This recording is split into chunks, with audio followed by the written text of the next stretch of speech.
돈 받은 건 어쨌든 잘못된 거 아니야 이렇게 지적하시는 분들 그 논리로 홍준표를 까고 이완구를 까고 하세요. 그러게. 걔들은 돈 받고도 뻔뻔하게 저렇게 해가지고 저지를 하잖아. 진짜 화가 나더라고. 성완종 리스트가 갑자기 생각이 나면서. 뭐야 그게?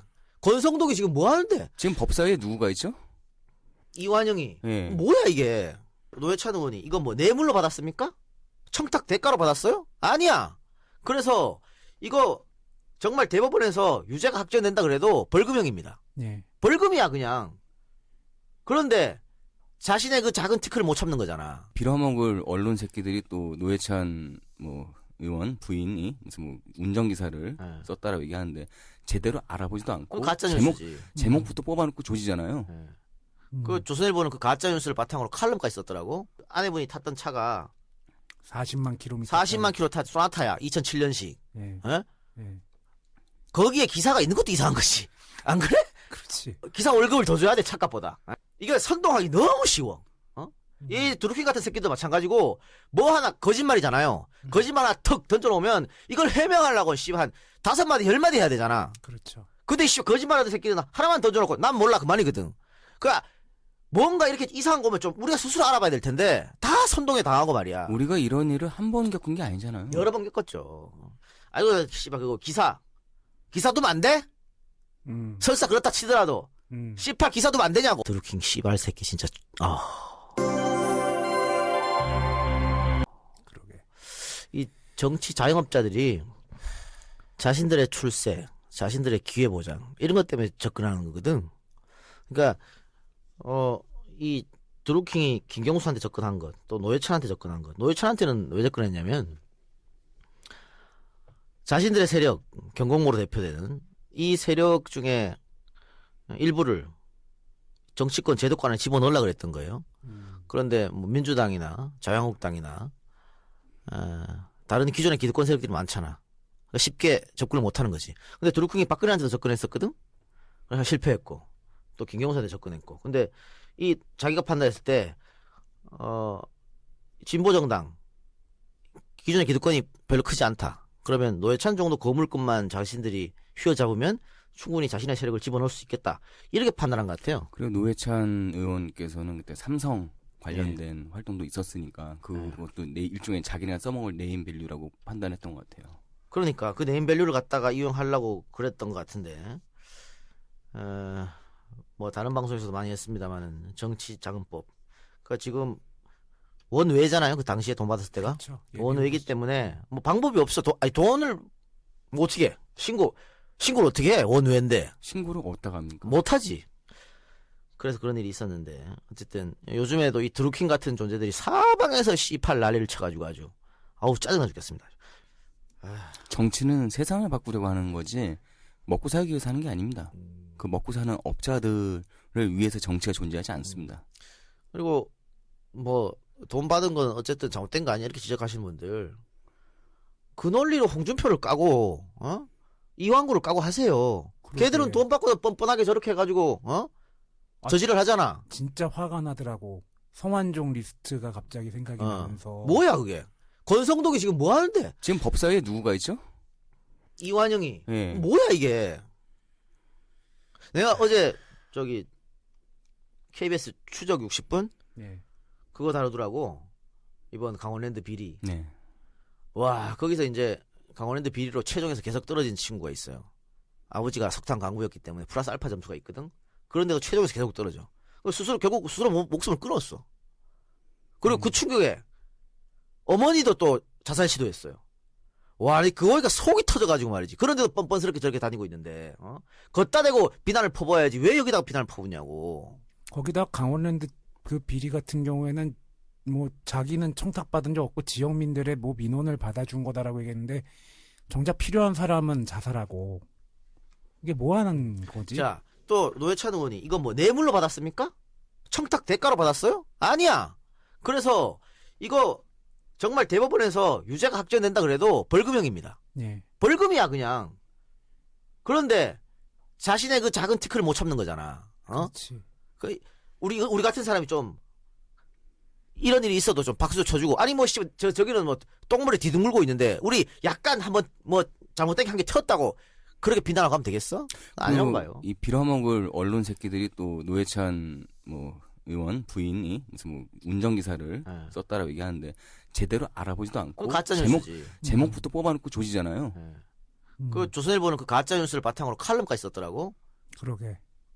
아 근데 자 그거 일단 가짜 뉴스고 그거는 노회찬 부인 이야기도 오늘 노회찬 특집에 이렇게 나오는데 그럴 사람도 아니지만 그 아내분이 탔던 차가 40만 킬로미터. 40만 킬로 탄 소나타야 2007년식. 예. 어? 예. 거기에 기사가 있는 것도 이상한 것이 안 그래? 그렇지. 기사 월급을 더 줘야 돼 차값보다. 어? 근데 20일 동안 자원봉사 일한 거를 그 다운식으로 거짓 뉴스 양산을 해내고 공격한 것도 우스운 거지만 그 뉴스를 보고 또 정의당 당원들이 또 엄청 또 항의전을 했대요. 당사에다가 이럴 수 있냐고 알아보지도 않고. 그러니까 이게 선동하기 너무 쉬워. 이 드루킹 같은 새끼도 마찬가지고 뭐 하나 거짓말이잖아요. 거짓말 하나 턱 던져놓으면 이걸 해명하려고 한 5마디 10마디 해야 되잖아. 그렇죠. 근데 거짓말하는 새끼들은 하나만 던져놓고 난 몰라 그만이거든. 그러니까 뭔가 이렇게 이상한 거면 좀 우리가 스스로 알아봐야 될 텐데 다 선동에 당하고 말이야. 우리가 이런 일을 한 번 겪은 게 아니잖아요. 여러 번 겪었죠. 아이고 씨발 그거 기사도 안 돼? 설사 그렇다 치더라도 씨발 기사도 안 되냐고. 그 당시 상황도 사실 자세히 오픈도 안 돼 있어요. 지방선거를 다녀야 되기 때문에 장거리 뛰어야 되잖아요. 그러니까 기사 들 수 있지 뭐. 아니 힘들어요. 우리도 혼자 어디 지방 출장 다니면은 누가 운전해주면 고맙잖아요. 고맙지. 피곤한데. 씨발 나도 내일부터 기사 써야겠네. 쪽 같은 거. 기사 써 왜 안 되는데? 지랄하나. 왜 씨발 진보 정치인들은 다 씨발 가난하게 옷 거지처럼 입고 살아야 되나? 그러니까 진보 정치인들한테 강제로 흰 옷을 입히는 것 같아요. 흙탕물 하나라도 튀면은 흙탕물 튀었다고 뭐라고 그러려고. 아니, 여러 번의 학습이 됐으면 비옷을 입혀줘야죠. 그러니까. 하여튼 우리만이라도 우산이 되어주고 제일 첫 번째는 저 쓰레기 같은 인간들 지금 기득권 세력들 없애는 것. 제가 지난 방송에도 언급했습니다만 바뀐 건 대통령 한 명 아니에요? 예. 관료들도 다 뭐 대통령 편이야? 지금 기무사 씨발 지랄하는 거 봐요. 아무도 대통령 편 아니에요. 그 새끼들이 건방짐이 하늘을 찌르더만요. 그리고 오늘 얘기 나온 김에 국군 통수권자가 이렇게 저렇게 중요한 거니까 이렇게 수사해야 된다고 얘기할 수 있는 거 아니야? 네, 그러면 그거를 왜 개입하지 말라고 그래? 야당 새끼들은? 그래서 영사명처럼 해야 되는 거야. 그래. 누가 대통령이고 하고 씨팔게 하룻밤 사이 다 쳐날려야 돼. 그죠? 아침에 군복 잠그기 전에. 나 내버려야 돼. 지금 뭐 기무사 애들 몇 명 지금 2명 대기 발령돼 있다고 예. 하던데 그냥 다 내보내. 대통령 고난이야. 못 떠라고 씨발. 그럼. 나가 이 새끼들아. 그렇지. 이걸로 모셔야지. 그걸로 모셔야 돼요. 이 새끼들이 못 끌어올 줄 알고 지금 까불거리고 있거든. 다 내보내면 돼. 없어도 돌아가고. 그럼 새로 없어도 뽑아도 돌아가. 돼. 새로 뽑아도 한 씨와 윗대가리 10명만 날려봐. 대번 꼬랑지 말고 내내 할 거다. 가뜩이나 그 정체되어 죽겠구만. 이거 기무사들은 뭐 믿는 구석이 있는 거예요? 그냥 지랄하는 거야. 자기들 조직 보호하려고. 어쨌든 우리라도 저 거대 악에 맞서서 싸우도록 합시다. 예, 그러면은 광고 듣고 와서 노회찬 특집 본격적으로 시작하도록 하겠습니다. 정치인 상으로는 이례적으로 일반인 조문객이 상당합니다. 10,000명이 넘었다고 하던데 정치인상이 이런 걸 본 적이 없죠. 그만큼 노회찬이 우리한테 남긴 게 많다. 이렇게 볼 수 있겠는데 식장에서 한겨레 신문과 인터뷰한 48세의 박민자 씨 이런 말을 했습니다. 서민들 입장에서 공감할 수 있는 말을 많이 해줬다. 그렇게 말하는 분이 많이 없는 것 같다.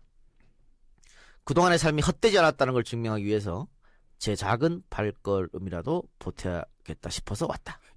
이렇게 장례식장을 약간 공적인 규모로 하게 되면 사실 구조를 잘 안 받거든요. 네. 근데 사람들이 구조를 많이 하시더라고요. 아마 그 미안함이 좀 아니, 있던 것 같아요. 이건 뭐 5일장이잖아요. 네. 그 특실을 빌렸기 때문에 장례식 비용도 상당하고요.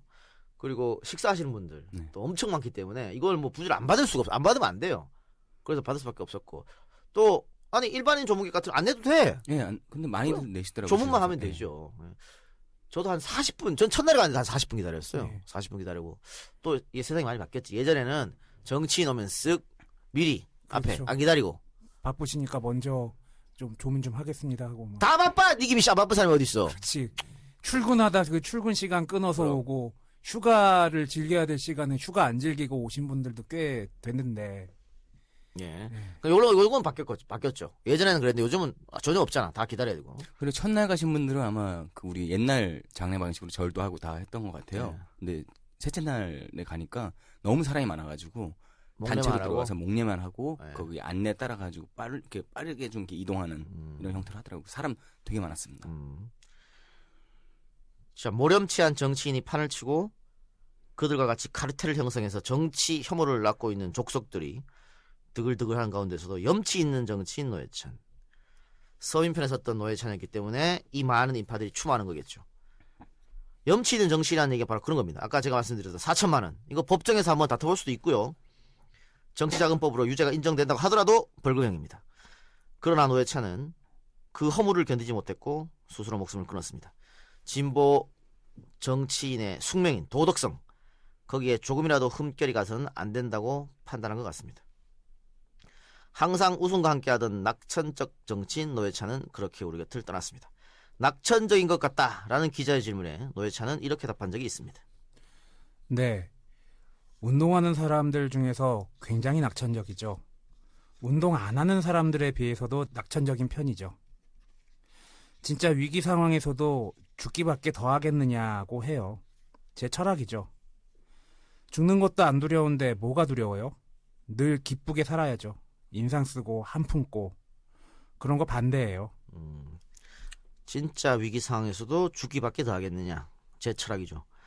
노회찬 의원이 아마 이번 사태를 진짜 위기 상황이라고 스스로 생각한 것 같습니다. 만약에 그렇게 해서 수사를 받고 그랬으면 그 고초와 견딜 수가 없었겠지요. 그리고 정의당이 입었을 그 타격 그렇습니다. 그리고 언론들의 스크래치 음. 그런 것들을 생각하지 않으셨을까 그런 생각이 들어요. 또 장단점이 뭐냐라는 기자의 질문에는 이렇게 답했습니다. 뭐 장점이라면 진보 정치를 대중적으로 풀어낼 수 있다는 점일까요? 단점은 모질지 못하다는 것입니다. 그래서 참 걱정이에요. 참 모질게 가셨죠, 근데. 이것도 드루킹이 4천만 원 뭐 두 차례 걸쳐서 건네주고 이것도 뒤에 가서 제가 자세히 설명하겠습니다만은 그동안 노회찬을 도와준 친구들이 많습니다. 특히 경기고 동문들. 네. 경기고 동문들 대한민국 최고 엘리트 아니야? 다 잘 나가지. 근데 씨발 내 친구가 저 씨팔 노동운동 한다고 맨날 거지같이 다니고 막 저래 수배당하고 돈은 없고 정치를 한다 그러고 도와줄 수 있잖아 친구들이. 예. 그게 뭔 정치학법 위반이야. 도와줄 수 있지? 그래 늘 그렇게 받았어요. 그때 정치인도 아니었고 상관없고. 그래서 아마 드루킹이 같은 경기고 동문을 밀어넣은 것 같아. 그리고 그거를 이거 뭐 어떤 회원들이 십시일반 모았다 그러니까 그래서 쉽게 받지 않았나. 이거 모질게 뿌리치지 못했다는 것. 그게 또 노회찬의 본인 단점이라고 말했으니까 그런 거겠죠. 참고로 차떼기 때 한나라당이 배상한 정치 자금이 800억 원이었어요. 800억 원. 근데 4천만 원에 스스로가 목숨을 끊은 거죠. 예, 노회찬 오늘 할 이야기는요. 본인이 한 여러 인터뷰 그리고 프레시안에 기고된 안재성의 노회찬 약전 이런 여러 가지 자료들에서 인용했다. 미리 말씀드리고요. 1956년 8월 31일입니다. 부산에서 문약 청년 아버지 노인모, 교사였던 어머니 원태순 사이에서 이남 일녀 중 장남으로 태어났습니다. 아버지가 어느 정도 문학 청년이었냐? 만주로 가던 징병열차 안에서도 하인의 시집을 꺼내볼 정도였다고 합니다. 이 만주로 징병 갈 때는 다들 죽음의 공포나 아니면 낯선 곳에 대한 공포가 있었는데 이 와중에도 시집을 보셨나요? 대단한 거죠. 예. 양씨는 모두 이북 출신으로 거제도로 피난와서 거기서 만났고요. 이후에 부산으로 삶의 터전을 옮겼습니다. 노회찬의 집안은 넉넉하지 못해서 당시 그의 가족은 부산 초량동 산동네 판자촌에 단칸방을 얻어서 살았습니다. 노회찬이 유학차 서울로 올라올 때까지 그 집에 살았으니 노회찬의 고향에 대한 기억은 그 단칸방이 전부였을 것입니다. 그러나 이런 넉넉하지 않은 집안 형편에도 불구하고 양씨는 가외돈이 생기면 오페라와 연극을 보러 갈 정도로 예술과 문학을 사랑했습니다. 노회찬이 첼로를 켰고 노회찬의 누나가 피아노를 칠 수 있는 것도 이런 부모들 덕분이었습니다. 노회찬의 말을 들어봅시다. 살림은 가난했어도 정신적으로는 풍요로웠어요. 아버지는 저에게 문학과 예술의 눈을 뜨게 해준 분입니다. 어려서부터 아버지가 독서하는 것을 보고 배워서 밥을 먹으면서도 책을 읽을 정도였는데 중학교 들어가니까 아버지가 전축 앞에 불러놓고는 너도 이제 중학생이니 이걸 들어야 한다면서 베토벤의 운명을 틀어주세요. 100번은 더 들었을 거야. 토스카니니가 지휘하는 연주였는데 처음에는 머리가 깨지는 줄 알았는데 나중에는 심취하게 되었죠. 자, 역시 이 애들 보고 공부하라 말 말고 필요 없어요. 책을 많이 보는 거를 스스로 보면 알아서 공부하게 돼 있어. 노회찬의 누나도 공부 잘했고 동생도 다 공부 잘했어요. 그런데 한 번도 부모님이 공부하라는 얘기를 한 적이 없거든. 근데 그냥 아버지가 늘 책 읽은 거 보니까 자식들이 따라가는 거지. 자기들 책 안 보고 말이야. 애들한테 공부하라고 소리 빽빽 지르고 학원 가라고 그러고 숙제하라고 그러고 하냐고 안 하지. 응? 그리고 이게 첼로를 어느 정도 켰냐면 나중에 대학교 축제 같은 데 가서 돈 받고 연주도 했다 그러더라고. 그 고등학교 축제 때 이화여고에서 초청을 받아가지고 네. 그 첼로 연주를 해주고 네. 왔다고. 뭐 3,000원인가 받았다고. 예. 예. 노회찬의 아버지는 함흥의 비료공장 노동자로 일하다가 징병으로 중국으로 끌려갔었습니다. 그리고 해방 후에 귀국을 합니다. 한국 전쟁 때 거제도로 피난을 왔는데요. 8살 차는 아내에게도 단 한 차례도 하대한 적이 없고 아이들에게도 매를 댄 적이 없는 신사였습니다. 그가 개인적으로 좋아했던 시인이 이찬이었는데요. 이 노인모는 나중에 결혼하고 자식이 태어나면 자식 이름에 찬자를 넣겠다고 결심했다고 합니다. 아들 이름이 노회찬이 된 이유입니다. 예, 그 아버지 노인모가 좋아하는 시인이 이찬. 그래서 내가 아들을 놓으면 찬자를 넣어야지. 그래서 노회찬이 됐는데 이찬은 시는 뭐 사회주의자였고 예. 그리고 신시대 송 출전학도라는 시를 발표했던 친일이죠, 친일. 친일 예. 행적이 있죠. 예. 그래서 그리고 반민족 행위자로 지정이 됐죠. 예, 이북으로 넘어갔기 때문에 이북 출신이고. 음. 그래서 뭐 한국에서는 전혀 조명받지 못했다 이렇게 보면 되고. 나중에 그 북한 정부의 그 문화예술 그 총괄하는 쪽까지 올라갔다고 하더라고요. 노회찬 아버지가 이북 태생이기 때문에 음. 좋아했던 것 같습니다. 어머니는 이북에서 초등학교 교사로 재직을 했었는데요. 공교롭게도 노회찬의 누나도 나중에 교사를 하게 되었습니다. 노회찬의 어머니는 장남이 노동운동을 한다고 하자 그날부터 신문에 노동 관련 기사가 실리면 스크랩했습니다. 아들이 하는 일이 어떤 것인지 알고 마음으로나마 같이 하기 위해서였다고 합니다. 그렇게 모아둔 스크랩 처리 20원이 넘었습니다. 아들이 1989년 구속돼서 2년 6개월간의 옥살이를 할 때 어머니는 감옥에 있는 아들에게 매일같이 손편지를 썼습니다. 아들의 생일 때는 이거 케이크를 보내주셨네요. 촛불 켜진 케이크가 그려진 편지도 보냈습니다. 네. 아들의 사랑이 이렇게 극진한 어머니였지만 노회찬은 그런 어머니 환갑잔치도 함께하지 못했습니다. 당시의 민주화 운동으로 수배 중이었기 때문입니다. 스스로 목숨을 끊기 전 마지막으로 방문한 것도 어머니 병실이었습니다. 어떤 생각을 했을지는 감히 상상이 가지 않습니다. 아파트 아침에 가기 전 그 전날 이제 어머니 병실을 방문했었죠. 근데 어머니가 오랫동안 아팠어요. 치매도 있고. 아마 어머니 병실에 들렀을 때는 어떤 결심을 하고 마지막으로 인사를 드리러 간 게 아닌가라는 생각도 들고. 그러면서 뭐 주마등처럼 어머니와의 추억 이런 게 생각났겠죠. 예, 부산 초량 초등학교 그리고 부산 중학교를 졸업 후에 노회찬은 서울로 갈 결심을 합니다. 이유는 단지 부산 고등학교를 가기 싫어서. 이게 부산 중학교하고 부산 고등학교하고 같은 재단입니다. 같은 운동장을 써요. 저도 이런 경우인데 가기 싫어. 3년을 씨발 더 똑같은 데를 또 다녀야 돼? 너무 싫은 거지. 근데 노회찬이 부산 중학교에서 공부를 잘했기 때문에 가장 좋은 학교는 부산 고등학교에 가야 정상이죠. 그래서 너무 가기 싫었다. 근데 시험에 떨어졌어. 부산고 시험에. 절대 떨어질 수 없는 실력인데. 그래서 부모님은 의심했지. 이 새끼 부산고 가기 싫어서 일부러 떨어졌다. 근데 그런 건 아니라 그러더라고. 희한하게 떨어집니다. 그래서 고등학교를 재수를 해요. 재수를 하는데 서울로 가서 경기고에 이제 재수 끝에 경기고에 입학하게 되죠. 어쩌면은 그 원치 않은 재수가 또 운명을 바꿨죠. 노회찬 스스로 얘기했어요. 내가 부산고를 갔으면 이렇게 안 살았을 것이다. 근데 경기고를 가는 바람에 이런 삶을 살게 되는 거죠. 근데 이것도 원래 누나가 경기여고를 가겠다 그랬거든?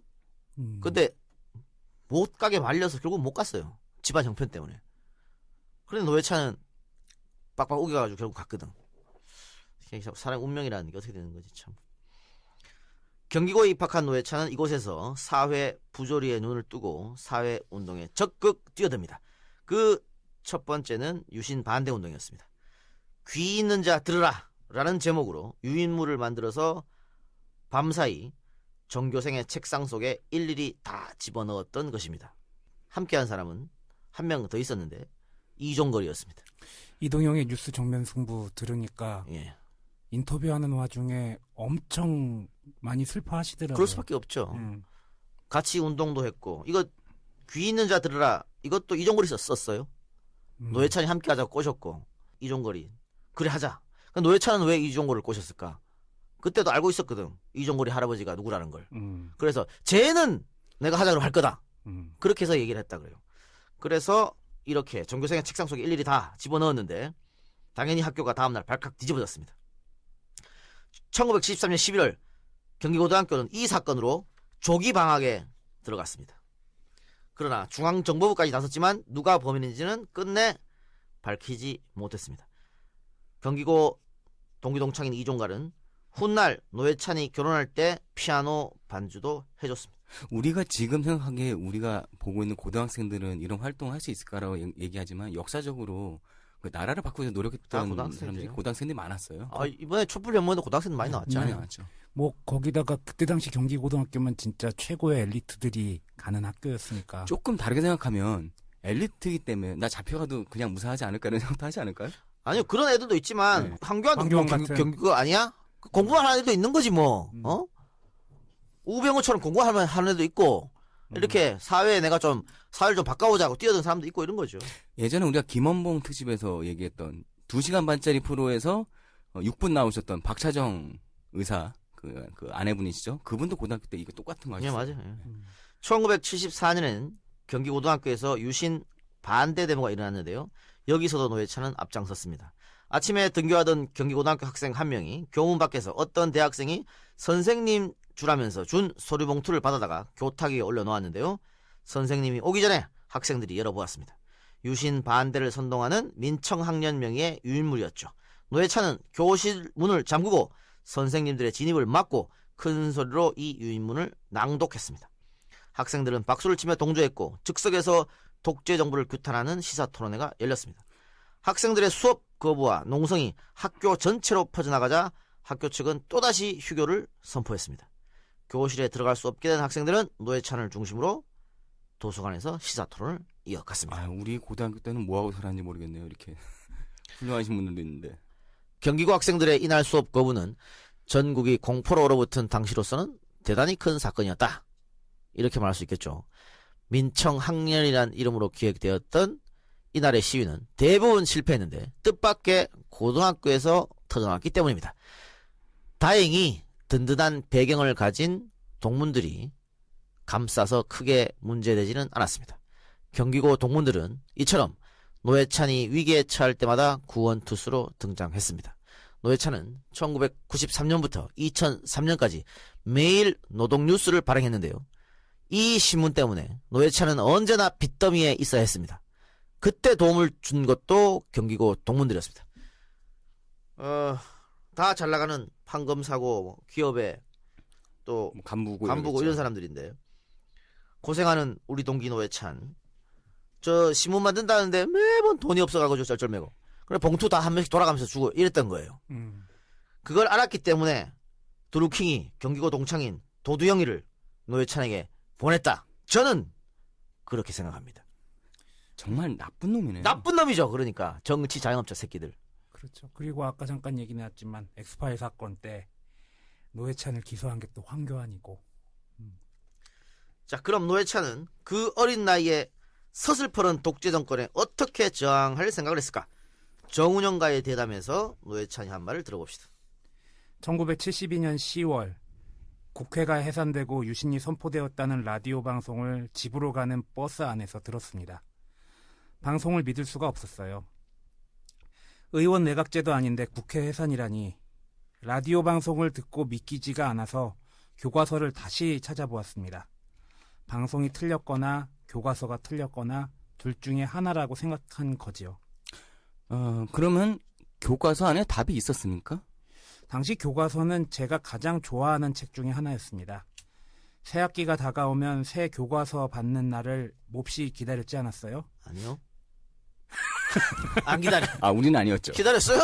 안 기다렸는데? 하여튼 이를테면 당신의 견해는 반대하지만 당신의 그 말을 할 자유를 나는 존중한다는 볼테르의 말을 소개한 오천석 선생의 언론의 자유에 관한 글을 중3 국어 교과서에서 읽었을 때의 감동은 지금도 잊을 수 없습니다. 이 봐라. 노회찬은 중3 어린 나이에 이 민주주의의 기본인 이 말에 감동해서 눈물 흘렸는데 이 씨팔 아유 이 똥파리 같은 새끼들아. 참 씨발. 이해찬이 찐 묻어서 안 된다더라. 씨가 짜라가지고 진짜 아유. 자, 교과서에서 현실로 돌아가죠. 아무튼 내 눈으로 확인하지 않고 밤을 넘길 수가 없었습니다. 집에서 나와 버스를 타고 광화문에서 중앙청 앞으로 갔습니다. 중앙청 앞에는 탱크가 시청 건너편 국회 앞에는 장갑차가 무장군인과 함께 막고 있었습니다. 조선일보사 앞에서 10월 18일자 가판을 샀는데 국회 해산이 주먹만한 활자로 찍혀 있었습니다. 전쟁을 겪은 소년처럼 그날 이후 나는 소년이 아니었습니다. 대통령이 헌법을 어겼는데도 세상이 조용한 것을 참을 수가 없었어요. 10월 18일자 신문과 그 얼마 후 신문 전면에 실린 유신헌법 전문은 도저히 버릴 수가 없어서 지금도 보관하고 있습니다. 자, 고등학교에 입학하자마자 이런 일들을 겪었으니 부산중학교에서 공부를 잘하던 노회찬은 이제 사라졌습니다. 이제부터는 공부하고 담쌓은 질풍노도의 사춘기 고등학생의 격변이 시작됩니다. 철학 서클을 조직해서 철학 사상에 빠집니다. 이후에 레닌과 마르크스까지 공부를 하죠. 당시에 많은 좋은글에 나왔던 사상계, 다리, CR의 소리 같은 잡지도 보게 됩니다. 노회찬은 단순히 보는 것에서 그치지 않고요. 잡지의 발행인이었던 함석헌 그리고 선우희 같은 사람들을 직접 찾아다니면서 가르침을 들으려 했습니다. 물론 이들은 까까머리 고등학생을 저는 무시했다고 보진 않고요. 귀엽다고 봤을 것 같아요. 무시했어요. 야 대학생 되면 다시 찾아와 이런 식으로. 예, 그런 얘기 하는 사람. 근데 함석헌 선생은 찾아와서 얘기를 들어줬. 얘기를 들어줬는데요. 얘기는 들어주죠. 노회찬은 함석헌하고 만나가지고 이 철학, 민주주의 이런 걸 듣고 싶었어. 근데 쓸데없는 다른 얘기를 막 하는 거야. 왜? 어리다고 판단하니 했으니까. 그게 무시한 거지 뭐. 노회찬은 교과서는 팽개칩니다. 노회찬은 신약, 구약, 화엄경, 공자, 맹자까지 공부하면서 질풍노도의 시기를 보냅니다. 이쯤 되면 뭔가 충격을 받았잖아요. 이게 막 머릿속에 집어넣고 싶어서 환장을 하게 됩니다. 그렇지. 그래서 종교도 봐. 기독교, 불교, 유교까지 하게 되잖아요. 그런데 이게 중요한 거는 많이 파진 않아요.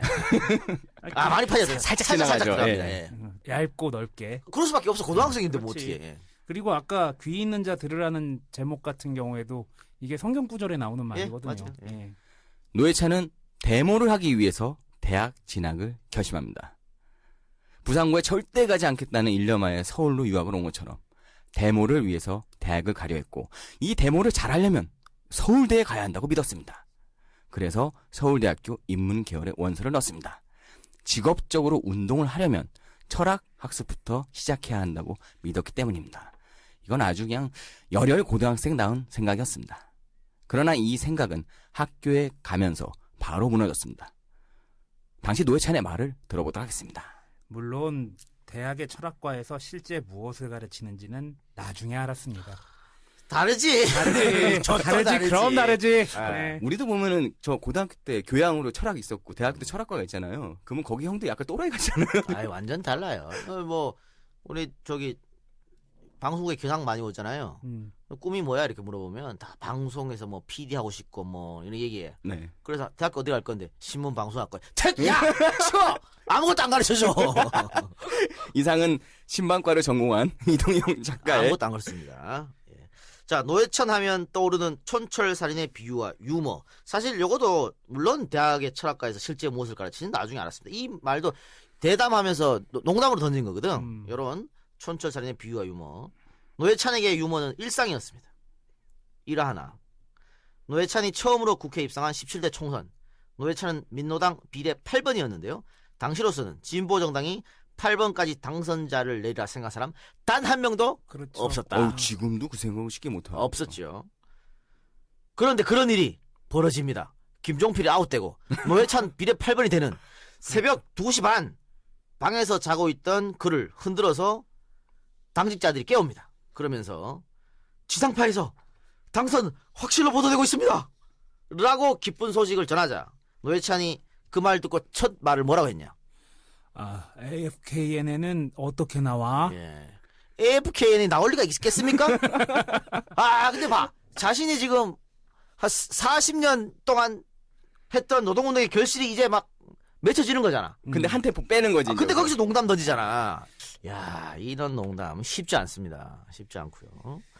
어쨌든 이런 유머 핫을 노회찬 본인은 노동운동을 하면서 배웠다고 했습니다.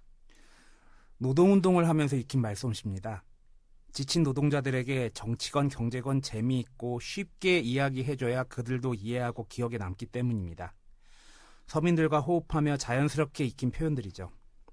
그런데 그동안 총칼로 권력을 얻고 차떼기로 돈 나른 이들이 무슨 푸근한 유머를 구사할 수 있겠습니까? 그렇죠. 정답이네요.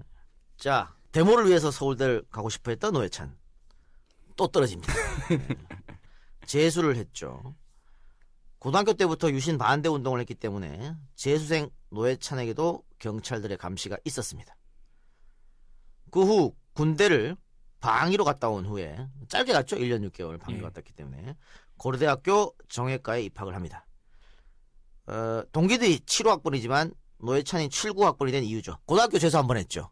대학교 재수 한 번 했죠. 군대 갔다 왔죠. 이러니까 79학번으로 동기들보다 많이 늦었다고 하는 겁니다. 대학교 4학년 때 노동운동을 하기 위해 기아자동차 생산직에 응시 합격했습니다만 예비군 통지서가 날아오는 바람에 대학생임이 밝혀져서 탈락합니다. 평생 노동자로 살기 위해서는 기술이 필요하다는 판단에 따라 1982년 학력을 중졸로 속이고 영등포 기계공고 부설 청소년 직업학교에 들어가서 용접 기술을 배웠습니다. 그리하여 1983년 2월 전기 용접 2급 기능사 자격증을 취득합니다. 직업학교의 졸업식과 고려대 졸업식이 겹쳤는데 노회찬은 직업학교 졸업식을 선택해서 졸업장과 우등상을 받았습니다. 대학 졸업을 의심하는 가족들을 위해서 고려대 졸업장은 6개월 후에 받아갔습니다. 안 받을 수는 없죠. 의심하고 있었다니까. 네. 너 졸업한 거 맞니? 이렇게. 그래서 그는 왜 노동 현장으로 들어가려 했을까요? 노회찬의 말을 들어봅시다. 광주 민주화 항쟁을 거치면서 학생 운동과 같은 이 선도적이고 계몽적인 운동의 한계를 절감했기 때문입니다. 자본주의 사회를 변혁시키는 힘은 노동자들의 자각과 단결로부터 비롯됩니다. 따라서 노동운동을 하기 위해서 노동자들이 일하고 생활하는 현장 속에서 출발해야 한다고 생각했기 때문입니다. 노회찬이 처음 취직한 곳은 독산동에 있는 대림 보일러였습니다. 이후 부천에 있는 금호실업, 인천에 있던 현대철구를 거치며 용접봉을 잡았습니다. 보통의 노동자들이 1,500원을 받았을 때 그는 5,000원을 받았습니다. 실력도 있었고 열심히도 했기 때문이죠. 이 3년간 받아본 월급이 20여 년 후 국회의원이 되기 전까지 받아본 거의 유일한 정규직 수입이었습니다. 83년, 84년 이른바 위장 취업자들이 하나둘 현장으로 들어온 것을 계기로 서클을 만들었습니다. 간의 수공업적으로 노동운동을 하다 보니 힘도 분산되고 체계적이지 못하다고 느꼈던 것이죠.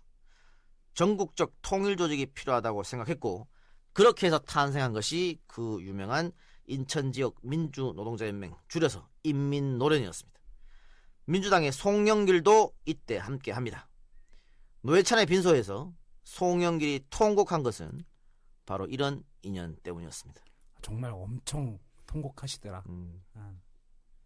여기서 잠깐 평생을 노동자를 위해 살아온 노회찬은 세간에서 노조를 비판하는 무기인 강성노조, 또 귀족노조 이런 거에 대해서 어떻게 생각을 하고 있을까요? 그의 말을 들어봅시다. 강성노조와 고임금 노동자가 있는 건 사실이에요. 대체로 강성노조 이꼴 고임금 노동자 이꼴 흑자기업 등식이 성립하죠. 언제 망할지 모르는 회사한테 돈을 더 달라고는 하지 않아요. 대개 강성노조가 있는 곳은 잘 되는 회사예요.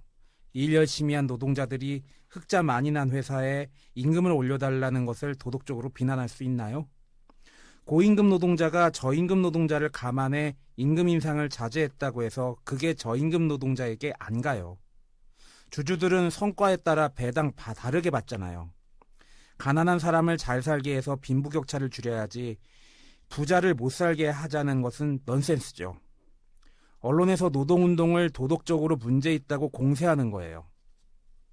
그러나 노동운동이 비판받는 가장 큰 책임은 당사자들에게 있어요.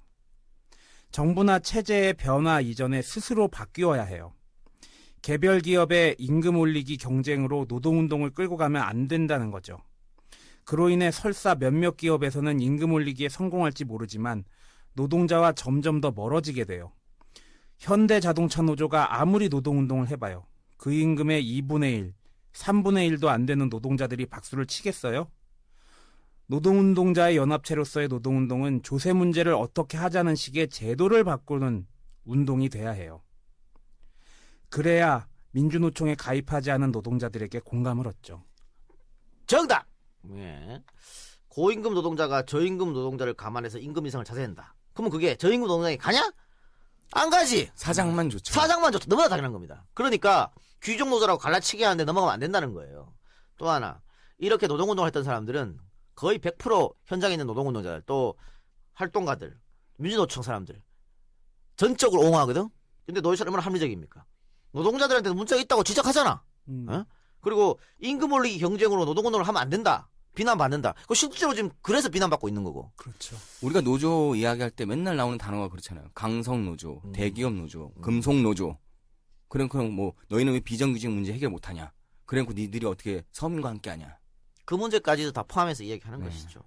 우리도 물론 뭐 마음에 안 드는 점이 있겠죠. 근데 문재인 정부 들어서서 민주노총이 혹은 노동자들이 거리로만 나오면 쌩 난리를 치거든. 그럴 필요 없다. 그 사람들은 뭐 이명박 박근혜 때 투쟁 안 했어요? 다 투쟁했어. 이번만 하는 게 아니에요.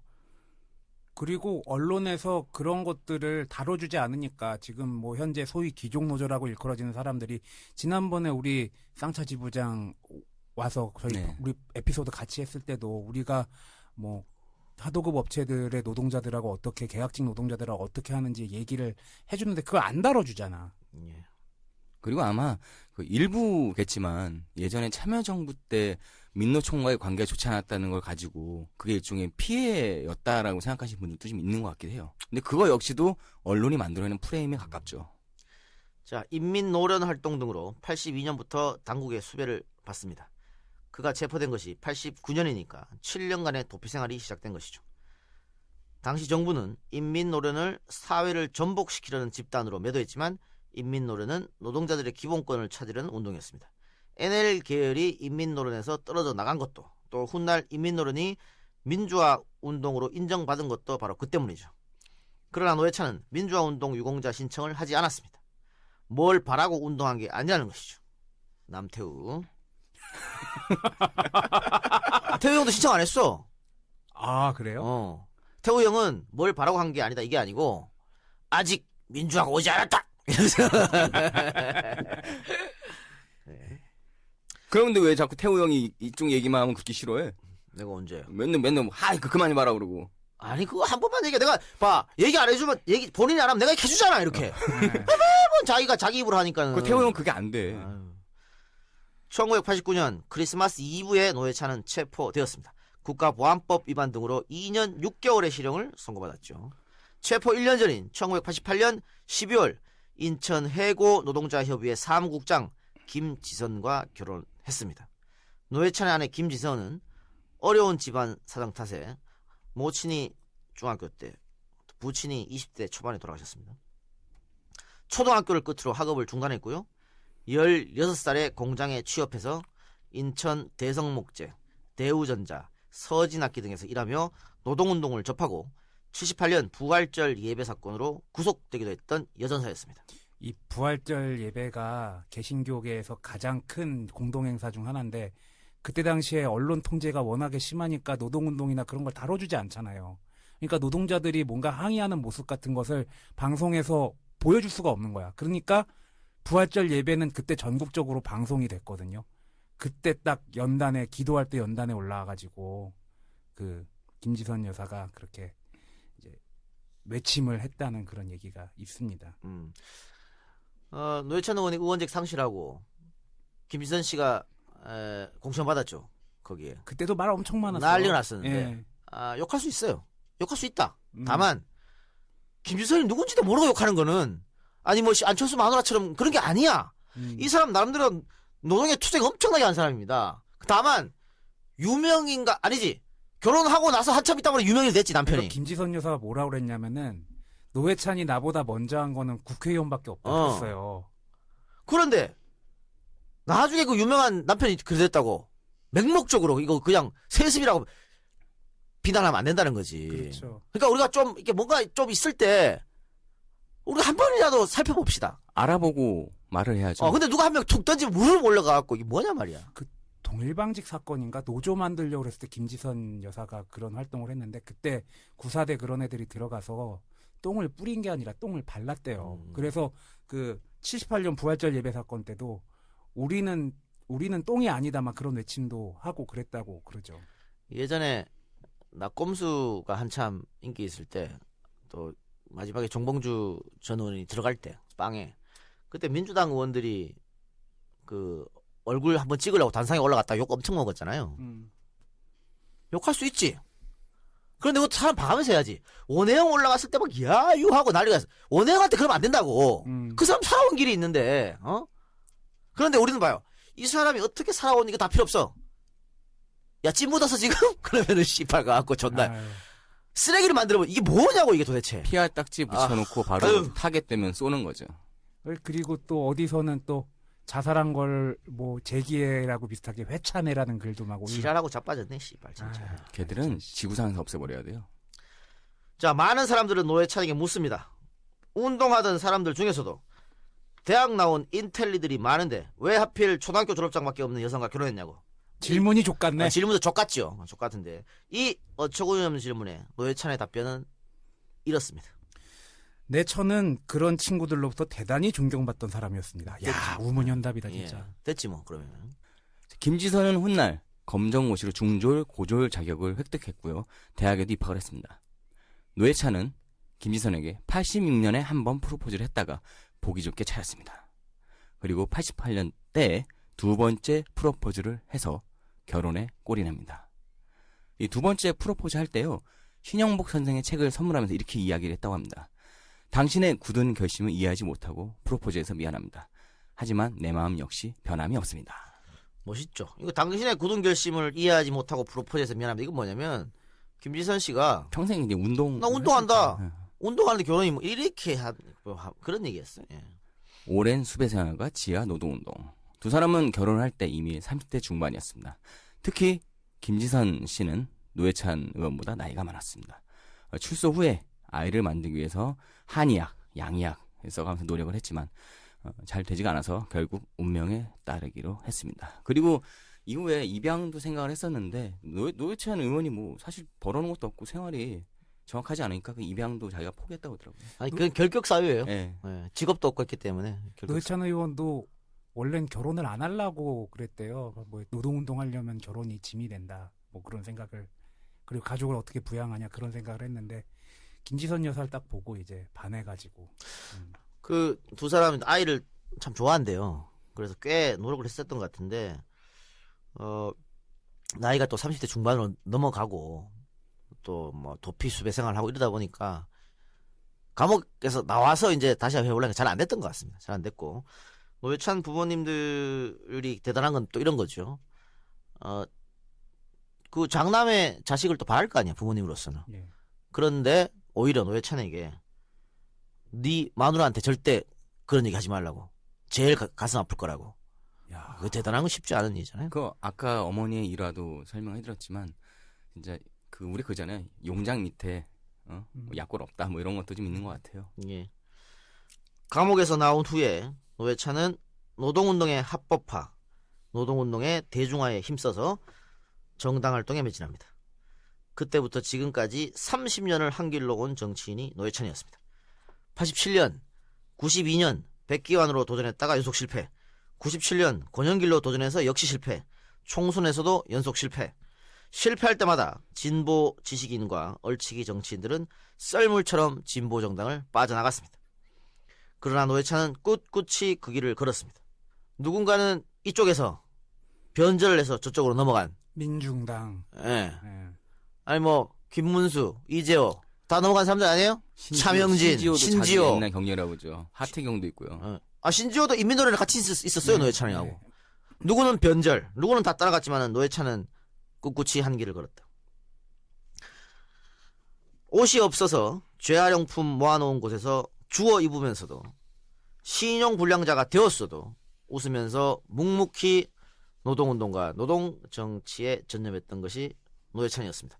1997년에 권영길은 패했으나 진보정당이 패한 것은 아니었습니다. 김대중의 대통령 당선으로 진보정당의 존립 여지는 넓어졌습니다. 진보정당이 지방선거에서 최초로 기초단체장이 된 것은 김대중 정권 때였고 이후 노무현 정권 때 국회에까지 입성한 것이죠. 보수정당이 계속 정권을 잡았다면 불가능했을 일입니다. 방송 토론회에서 압도적 말발을 보이며 민노당을 알리는데 혁혁한 공을 세웠던 노회찬도 2004년 17대 총선에서 민노당이 10석을 얻었을 때 비례대표 8번으로 국회에 입성합니다. 지하세계 노동운동의 대부가 현실 정치세계로 한 발을 내딛은 것이죠. 이때 불판 얘기. 불판 얘기였습니다. 예. 자, 오늘은 노회찬 의원 얘기는 여기까지만 하고 다음 주에 노회찬 의원이 현실 정치에 뛰어들어서 어떻게 의정활동했는지 살펴볼 텐데요. 정운영 씨가 자라나는 후진들에게 20대 이것만은 꼭 해라 라고 당부하고 싶은 일이 있다면 그건 무엇냐 라고 노회찬한테 물었을 때 노회찬이 답한 게 있습니다. 첫째, 화이트 칼라로 살아갈 예정이라면 반드시 6개월 정도 공장 노동자 생활을 해볼 것. 둘째, 자신이 번 돈으로 1년 정도 해외 배낭여행을 할 것. 셋째로, 외국어 중에 하나를 대화하는데 불편함이 없을 정도로 습득할 것. 이게 꼭 당부하고 싶은 그 화이트 칼라로 살아갈 예정이라면 6개월 정도 노동자 생활을 해봐라. 이거는 더불어 사는 삶이 어떤 건지 알아보라는 얘기입니다. 그렇죠. 우리가 늘 말하지만 또 뒤에 오늘 또 스페셜 박상규 기자가 대기하고 있습니다만 이 공부 잘하는 공부 기계들 20대에 소년급제 해갖고 판사되고 검사한 새끼들 탄탄대로 인생을 살아보니까 이 노동자들이 어떻게 삶을 사는지 밑바닥 인생이 어떤지 몰라요. 그러니까 족같은 판단을 하고 족같은 판결을 내리는 거야. 그래서 이런 삶은 꼭 필요하다. 근데 외국어 중에 하나를 대화하는데 불편함이 없을 정도 습득할 것 이것도 이해갑니다. 배낭여행은 왜라 그랬지? 견문을 넓히라는 의미가 아니었을까? 아무튼 여행을 가다 보면 그 나라의 문화를 가장 빠르게 배울 수 있잖아요. 여행을 싫어하는 저는 이해가 좀 안 됩니다. 이건 이해할 수 있겠지. 자신이 번 돈으로 1년 정도 사랑하는 사람과 여행 가라. 오케이. 혼자. 그래요. 어쨌든 이런 충고를 남겼습니다. 노회찬 의원이 바라는 점, 본인이 이 사회에 바라는 점 남긴 글이 있는데요. 그것도 하나 소개해드리겠습니다. 대학 서열과 학력 차별이 없고 누구나 원하는 만큼 교육받을 수 있는 나라. 비정규직이라는 이유로 차별을 받지 않는 나라. 그리고 무엇보다 모든 시민이 악기 하나쯤은 연주할 수 있는 나라. 토머스 모어는 고작 하루 노동시간을 6시간으로 줄여놓고 그 섬을 존재하지 않는 섬, 유토피아라 불렀지만 나는 그보다도 더 거창한 꿈을 꾸지만 꿈이라 여기지 않고 있습니다. 우리는 행복해지는 것을 두려워하지 말아야 합니다. 아마 그 꿈은 나의 곁에, 우리 모두의 곁에 와 있습니다.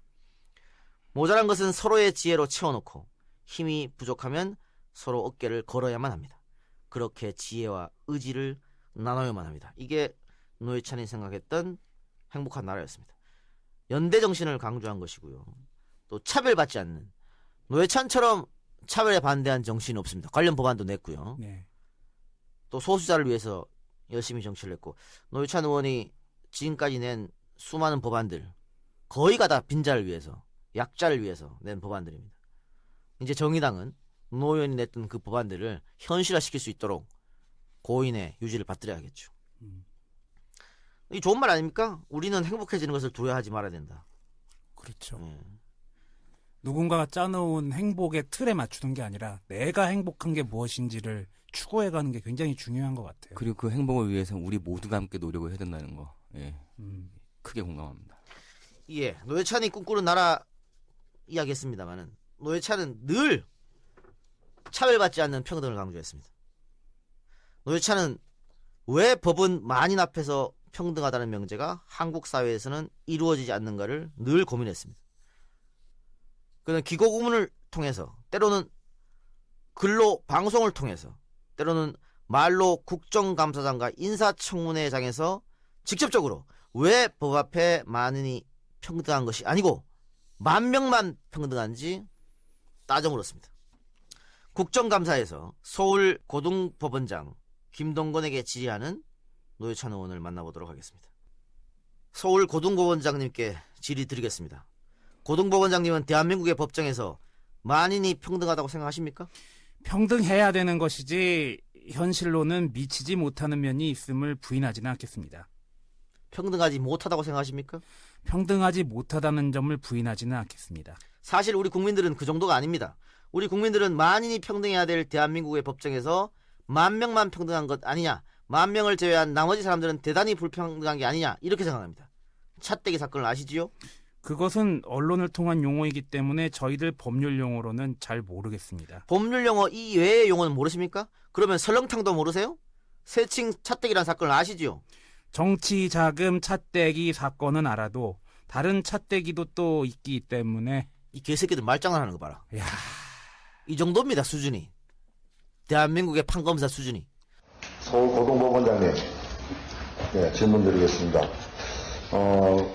고등법원장님은 대한민국의 법정에서 만인이 평등하다고 생각하십니까? 평등해야 되는 것이지 현실로는 미치지 못하는 않는 평등하지 못하다고 생각하십니까? 평등하지 못하다는 점을 부인하지 않겠습니다. 예. 우리 국민들은 그 정도가 아닙니다.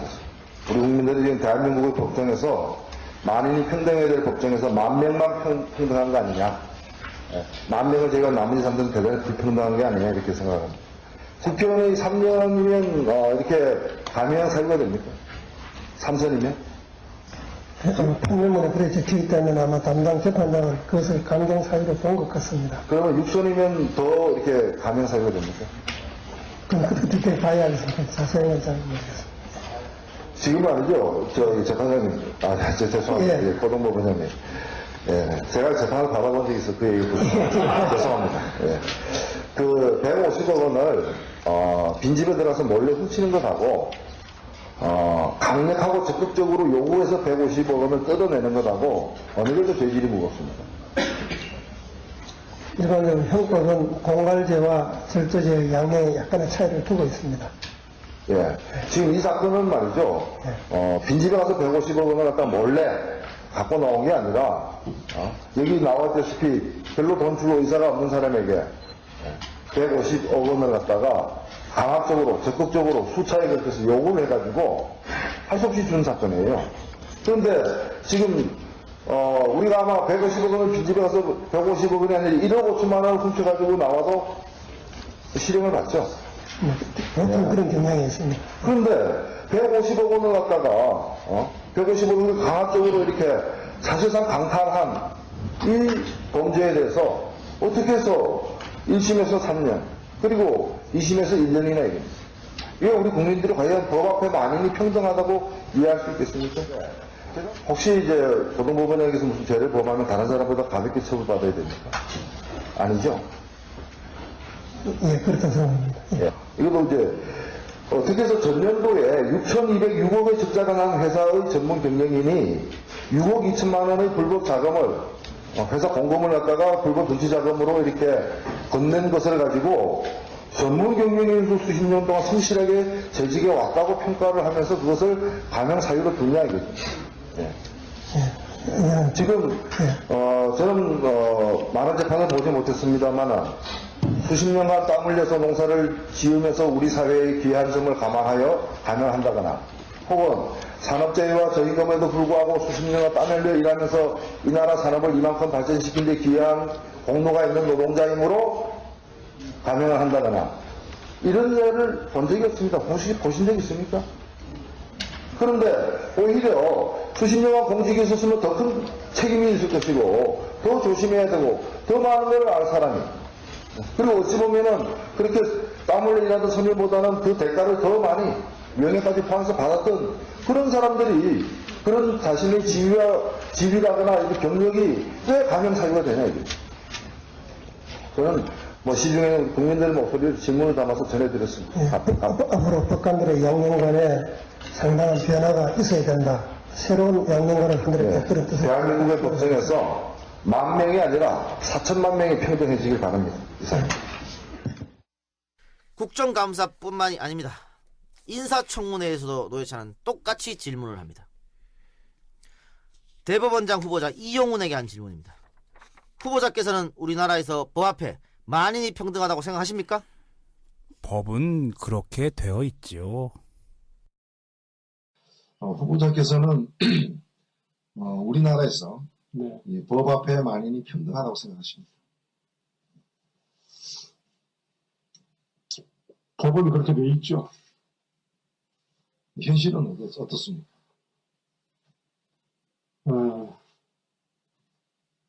현실은 법원에 오면은 발이 넓은 사람은 빨리 접근하고 좀 아는 사람이 적으면 접근 통로가 막혀 있고, 그래서 그런 점에 있어서는 평등하다 이렇게 말하기는 좀 어려울지 않을까 싶습니다. 우리 국민들이 느끼는 것은 네, 다른 데 가면 몰라도 네, 법 앞에 가면은 네, 법 앞에서는 1등 국민, 2등 국민 네. 이렇게 서로 다른 계층이 있는 게 아니냐는 생각을 많이들 갖고 있습니다. 예를 들자면은 지난번 2002년 대통령 선거와 관련한 정치자금법 등의 그 위반으로 이렇게 기소된 정치인들, 기업인들 보면은 우선 재판받는 게 다릅니다. 일단은 대부분 구속이 되지 않거나 그 다음에 또 재판을 받으면 대개 1심에서 집행유예를 다 받고, 또 실형을 받은 사람 같은 경우에도 무슨 가석방이다, 형집행정지다 보면은 급사할 우려가 있다라는 진단서까지 발부받아가지고 형집행정지돼가지고 병원 특실에서 수십 명의 정치인들을 면회하는, 급사할 우려가 있는 사람이 어떻게 그렇게 왕성한 활동을 벌이는지는 우리가 알 수 없으되 이런 식으로다가 된단 말이죠. 그러니까 완전 토탈 서비스라고 볼 수 있습니다. 맨 처음에 이렇게 입건될 때부터 시작해서 마지막에 이 재판받는 과정, 그 다음에 형을 사는 과정, 그리고 마지막에는 그 당시에 18명이 지금 전부 다 석가 단신일 특사라거나 8.15 특사라거나 특별 사면 받아가 또 다 나왔단 말이죠. 근데 이 과정에서 보면 또 판결문에 보면은 이 양형과 관련해가지고 이런 것들이 나옵니다. 전문 경영인으로서 한 직장에서 수십 년 동안 성실히 재직해온 점을 감안한다. 또 어떤 경우에는 항공사의 최고 경영자로서 사회에 이바지해온 바가 있다. 혹은 30년간 전문 경영인으로서 종사해왔다. 뭐 피고인은 어떤 또 변호사 같은 그 경우에는 피고인이 오랜 기간 법조인으로서 사회에 기여한 점을 감안한다. 뭐 어떤 경우에는 또 삼선 국회의원으로서 일하면서 국가와 사회에 기여했다. 이런 것들이 이제 일단 양형에 상당히 이제 반영을 하고, 이게 판결문에 나와 있는 구조입니다. 제가 후보자께 여쭙겠습니다. 혹시 30년 이상 이제 법관 생활을 쭉 해오셨는데 판결문도 많이 쓰셨고 또 다른 판례들도 많이 연구를 해오셨을 터인데, 대한민국 판결문 중에 이 피고인은 지난 수십 년간 저임금과 장시간 노동을 감수하면서 산업재해의 위험에도 불구하고 오랜 기간 동안 산업 현장에서 노동자로 일해온 점을 감안하여, 혹은 피고인은 농민으로서 어려운 열악한 이 환경 속에서 열심히 농사를 수십 년간 지어온 점을 감안하여 이런 판결문이 혹시 그 구절이 들어가 있는 걸 보신 적이 있습니까?